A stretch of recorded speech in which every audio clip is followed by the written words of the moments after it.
একটা প্রহসনে নির্বাচনে না যাওয়ার জন্য আরেকবার যেন আমরা ক্ষতিগ্রস্ত না হই ধনে মানে জনে সম্মানে হামলা মামলায়, অর্থাৎ এমন একটা সরকারের রাজত্ব বিরাজ করছে যে সরকারের কোনো নীতি আদর্শ বলতে কিছু নাই, অর্থাৎ দলের বাইরে তাদের কোনো এই দেশের কোনো নিয়মতান্ত্রিক তারা মানে না, এদেশে কোনো গণতন্ত্রের প্রশ্নে দেশের গণমানুষের ভোটাধিকার তারা মানে না।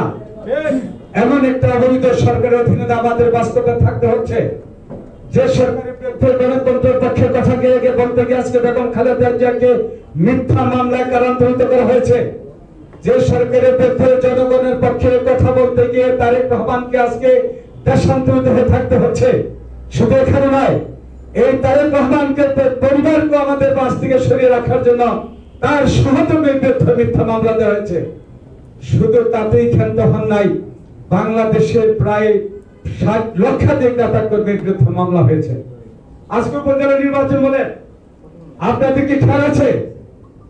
আমাদের 28 অক্টোবর আমরা ঢাকা একটা মহাসমাবেশ করতে গেছিলাম, শান্তিপূর্ণ সমাবেশ দেখেছিলাম।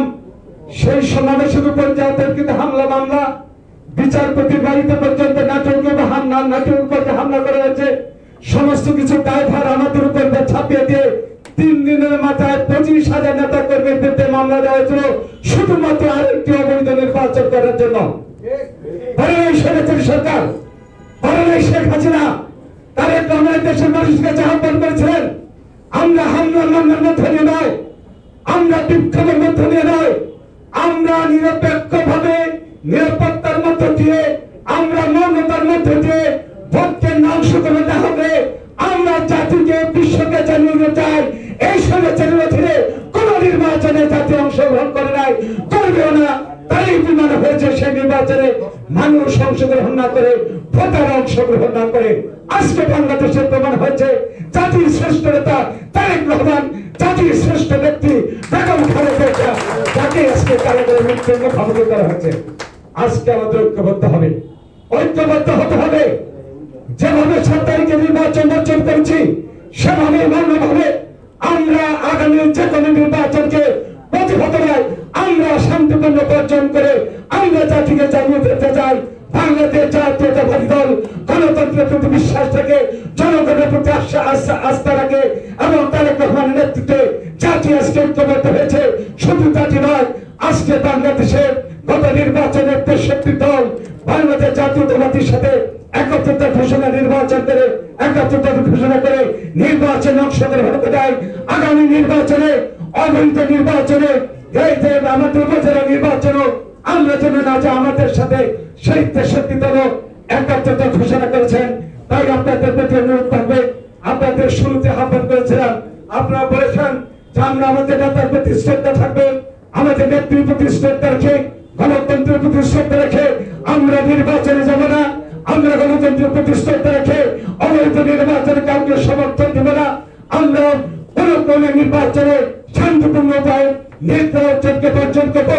তাই আপনাদেরকে সাধুবাদ জানাই, আপনাদেরকে শ্রদ্ধা জানাই।